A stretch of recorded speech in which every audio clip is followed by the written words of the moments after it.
Hey, how's it going? Welcome to Whisky Whims with me, Stuart. Today we've got Duncan Taylor, an 11-year-old Aultmore, bottled at 55.4% ABV. Almost certain it's a single cask because it's got the cask number on there. Distilled on the 9th of September, September 2008, and bottled June 2020. I'll show you the label. It's Duncan Taylor's Dimension series. I believe they also have the Octave series, and I'm pretty sure they do Battles Hill, if that's the right name. But that's the label there anyway. It's a sherry cask, and I'm almost certain it's spent its 11 years of maturation in the sherry cask. I was looking online to see if it was finished. I couldn't find any information other than saying sherry cask. It comes in a box which is somewhere. It's to go up on the wall, and it was £80, I believe, RRP.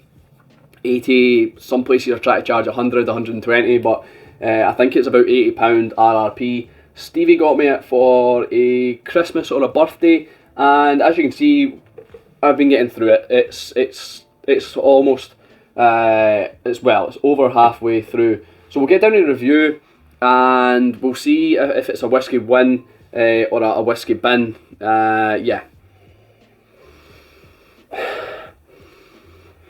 Might need water with this. I do have water there.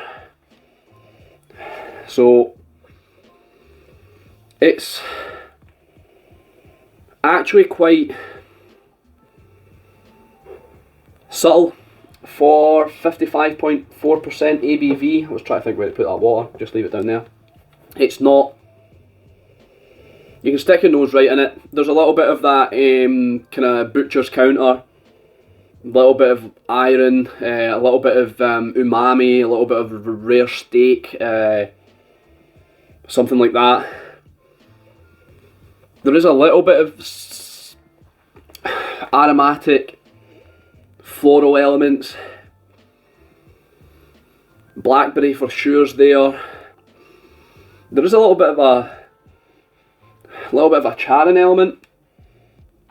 I'm not sure if the cask is charred. I wouldn't confidently be able to tell you because there's not a lot of information online regarding it, but there does seem to be this charred element to it. Possibly like a toasted aspect. Quite an enjoyable nose, quite pleasant, decent enough aromas, and it definitely doesn't need the water in the nose, but we'll add the water to see if it opens it up. The ABV is not evident at all. The palate.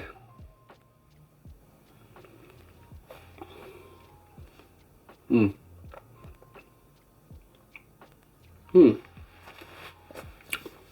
palate's strong. Definitely draws your cheeks in a little. That could probably do with some water, just taming it a little. But there's a kind of chalky element. Yeah, it is. It's a little bit chalky. There's rose water, I want to say, or rose petals or something like that. Dried rose petals. It reminds me of a kind of my girlfriend, and to be fair myself, we have Lush bath bombs, and it reminds me of one of the Lush bath bombs. It's a kind of pink one, and I'm sure it's got like rose petals in it and rose scented things in it. And it's something like that. It's on the palate. You can almost imagine it being fizzy, a little bit of sherbet. But if I was to say sherbet, I'm not sure if they do other variances of sherbet or other variations of sherbet than lemon. But I would describe this as like a strawberry sherbet. Strawberry sherbet. I'm going to have a little bit more of the palate without the water, and then we will add the water.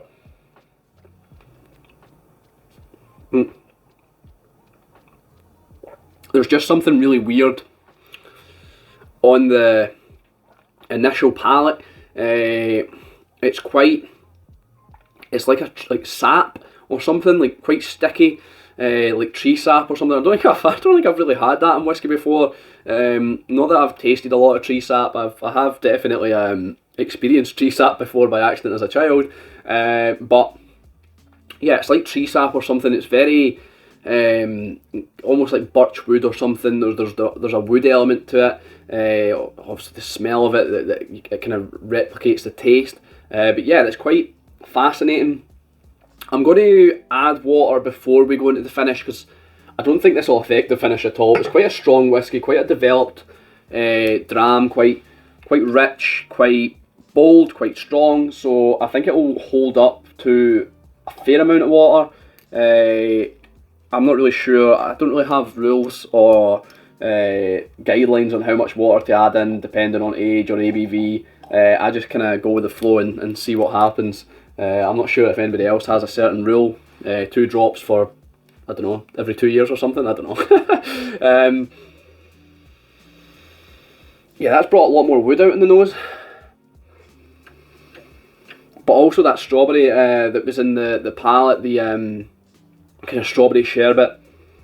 Oh, it's strawberry laces on the nose for sure. There's the wood there. It's kind of chipboard, MDF or something. But the nose is just, yeah, that water's really opened that up and brought out these lovely strawberry laces. Really sweet now. I can't remember what I said about the nose without the water. Not as floral. It's definitely went more fruity. But there's also a kind of sharp, or not sharp, but a rubber element to it. It's brought out on the nose. Maybe to go like, I think I remember saying about the butcher's countering that, maybe a wee bit sulphuric, just a wee touch sulphuric because of the sherry. If sherry brings sulphur to the palate, to the plate, I'm not sure if it does. But there is like a touch of sulphur there.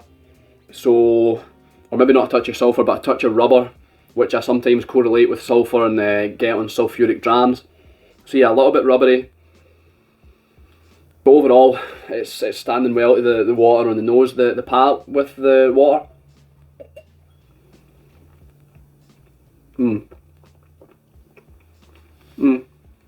Yeah. Yeah, it's very strawberry. It's a strawberry dram, strawberry syrup.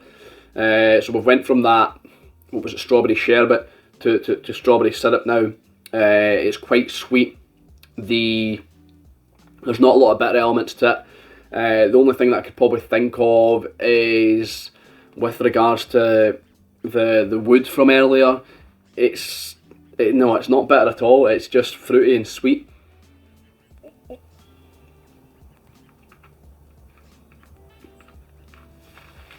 Yeah, with the water, it's just fruity and sweet. There's something there. Now I can't remember what they're called, so you might need to help me here. I think they're called Jubblies or something. They're like a kid's frozen treat, and they're like a triangle shape. I think they're square at the top. It's like a pyramid, like an upside down pyramid. And you put them in the freezer and you squeeze the bottom and it comes out up the top. And you get like a kind of Coca-Cola flavoured one, I think. You get a strawberry flavoured one, raspberry. This is in line with the Coca-Cola flavoured one. I'm sure it's called Jubilee or Jubilee or something like that. Jubilee cups or something. I know there's the cups. There's the plastic cups that you pierce the film of plastic on top with the straw and you can drink. But these are these frozen, this is such a tangent, these are these frozen, they're like cardboard packaging. I can't remember what they're, well, someone will be able to tell me. Anyway, you'll be able to Google it from that explanation, I'm sure. Upside down pyramid, frozen British lollies, or yeah, lollies. So that's all I'll go with the palate for the water. The finish is long. You're getting, I think I said charred earlier, you're getting a kind of burnt out rubber now on the finish. It's not as sweet on the finish. It is playing into this rubbery element, this more kind of dirty element of it, with the sherry and with the cask. I'm not sure if that's from the Aultmore or the Aultmore distillate, if that's what it kind of brings to the palate. It is a Speyside, so I wouldn't expect it to be a dirty whiskey. I'd expect it to be a little bit fruity, but it definitely brings a rubbery element, a kind of burnt rubber element into the finish. It's a little bit more like wood-like in the finish. There's a little bit something like kind of wet cardboard. I think a lot of people use that as like a kind of negative flavour note or a negative profile, but I don't think it's this. It's not that bad. Not that I'd say eating wet cardboard's fine or smelling it or anything like that. But I don't know where I'm going with this, but it's fine enough in this. It gives it a little bit of something different, a little bit of a kind of damp element, a little bit of a kind of unusual aspect or an unusual tone to the whiskey that is actually quite beneficial to the overall character of it. So yeah, before I just splurge more words at you, we'll get down to the review. If you're new here, how I rate my whiskey is on 3 factors. Would I buy it again? Would I recommend it? And do I think it's worth it? So, I think I've said it was £90. I'm sure it was about £90 RRP. Do I think it's worth it at £90? It's a tough one. It comes in a nice fancy packaging. I've not had a lot of Aultmore. I think this is my first bottle that I've owned, and I have purchased like a Cadenheads one since.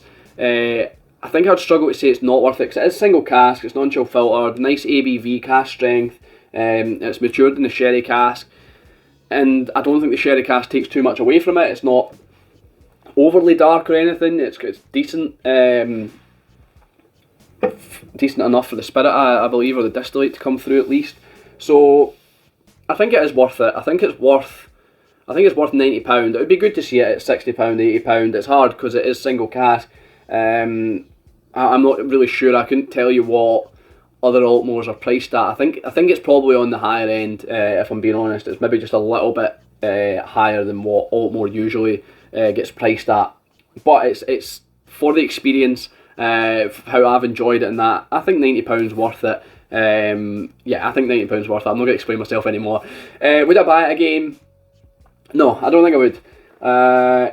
I have enjoyed it, like I'm saying, and I'm enjoying it. I like the flavours, I like the complexity to it, the different aspects to it, but I think there's other whiskies I'd want to explore, and it hasn't made me want to go down the Aultmore rabbit hole. I think that'd be a big ask anyway, but for just one whiskey to send you loopy about a distillery. But no, I wouldn't buy it again. I've enjoyed my time with it, and I think that's where we'll leave it. Would I recommend it? Yeah, I think I'd recommend it. I think I'd recommend try to get a dram, and if you can find it on the auction for £60, yeah, buy it at £60. And if you really want it, I'm not sure if it's available at RRP, but you could spend £90 on it easy. I don't think you're going to be disappointed at £90. Obviously, there's always alternatives. But I'm not disappointed. I got it gifted to me from Stevie for my Christmas or birthday, so I've not really partied any cash with it. So it's 283. It's a Whisky Win. Where's the coin? It's a Whisky Win. I'm still not sure if this camera picks this up, because I'm sure if I go too close it goes too. Anyway, thanks for watching. I've been Stuart. It's been Whisky Whims. I'll see you later.